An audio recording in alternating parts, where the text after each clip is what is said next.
This is the sign of Bay Tree Street right here. They had to saw that off. They had to saw a bunch of this stuff off. While black men still vote overwhelmingly Democratic, the numbers aren't as strong as they've been in the past. My photojournalist Anthony Siki is going to turn off the lights to the camera right now, and what you can see is that it's really dark out here. You can barely see anything. Here's Thomas Crooks' home. You could see it. There's the red car and the blue car in the driveway. They're hoping they see a lot of these. Touchdowns! Woo! The president is going to be arriving here at the Allegheny County Airport sometime this afternoon. It's ahead of his rally where he's going to be touting that U.S. Steel, Nippon Steel partnership. Some big ones still remain, like this one here that appears to take over a decent chunk of my body. Long ways. It doesn't matter if you're in Oakland or Morgantown. People are fired up for tomorrow's game. From an impromptu gusher to trying to spray the mess away. That one there was goofy. It's been an interesting time for people on Logan Road. Oh my goodness, I never saw it like that before. Usually they go straight up in the air and follow the wind. Well, this one spouted right on top of this house. That was unusual there. Oh, we're going to be busy again today. Yep, Disaster Restoration Services was out here Friday. We'll sweep up the heavy stuff and then we'll pressure wash the lighter stuff. It's almost old hat for these guys. No, we're used to it. We see it all the time with the water main breaks. Lenny Smith says the house that took the direct hit for the brunt of the damage. There's a lot of ceiling damage on all the floors and insulation that we're pulling out. 2 homes next door were slightly affected. The next 2 are just yard damage. Pennsylvania American Water tells us around 30 people were without water for a little bit. Oh, I had to use the bathroom about 9 last night. I went to flush and there was no water. After a couple hours, we got back water. The water company says service came back around 11 last night.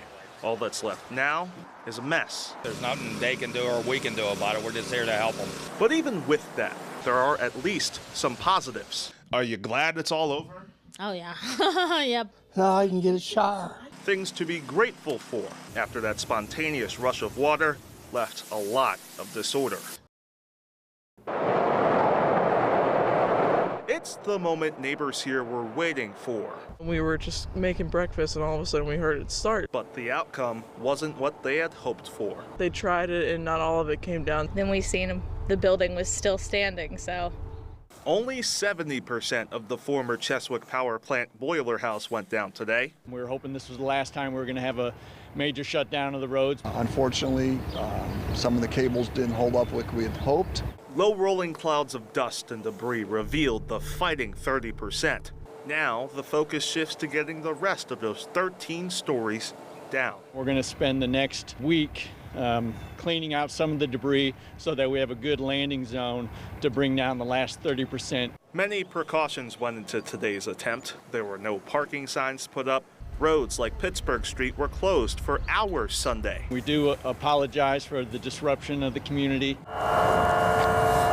Some nearby thought that sound spelled doom for the old plant, a doom they looked forward to. It's been kind of an eyesore for a long time. It just makes the scenery just not look very nice. And those who recorded and gazed are still optimistic. It's just really excited for the possibility of what could be there next. It'll be really nice to look out the front window and not see that eyesore of a building anymore. But tonight, they're still waiting to see that pesky 30% go away for good.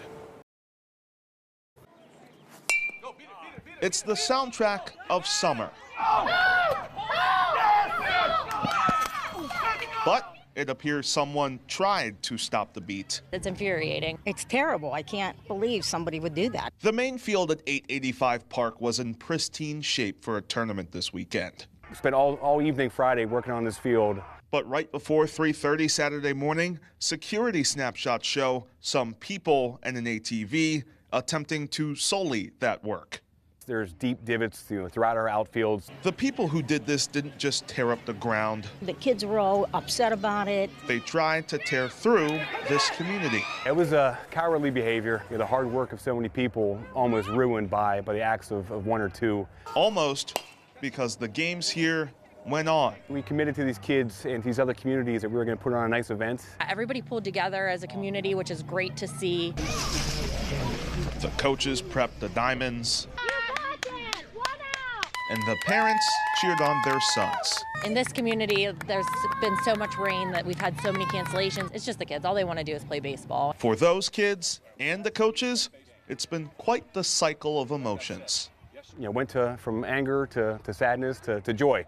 There are lots of takeaways from this too, like a level of resolve Coach Tim McElhone got to see. A lot of pride for those young kids, and not letting adversity stop them from their goal and having fun. That's worth even more applause for these parents, because just as much as the plays on the field, They just went out there and played their little hearts out. You love to see a positive story come out of something like this. it's these young players learning that when you get knocked down, you find a way to play on.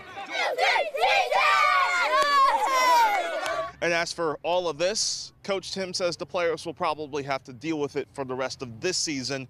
It'll probably be fixed up by this fall. In Jefferson Hills, I'm Chilekasi Adele, KDKA-TV News.